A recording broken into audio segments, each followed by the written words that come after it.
Hello, আসসালামু আলাইকুম। শখের খামার ফরিদপুর ইউটিউব চ্যানেল থেকে ছোট্ট একটা শর্ট ভিডিও নিয়ে চলে আসলাম।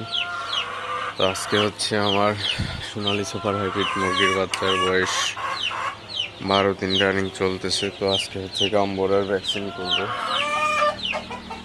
তো 12তম দিনে 10 থেকে 12তম দিনের মধ্যে গাম্বরের ভ্যাকসিন কমপ্লিট করতে হয়। তো আজকে যেহেতু প্রচুর গরম, তো এই গরমের মধ্যে দিনের বেলায় কোনোভাবেই ভ্যাকসিন করা যাবে না। তো গরমের মধ্যে ভ্যাকসিন করলে ভ্যাকসিনের কার্যকারিতা থাকবে না।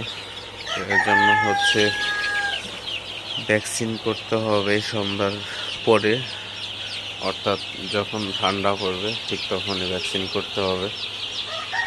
ঠান্ডা না পড়লে ভ্যাকসিন কোনোভাবেই করা যাবে না, সেদিকে অবশ্যই খেয়াল রাখতে হবে।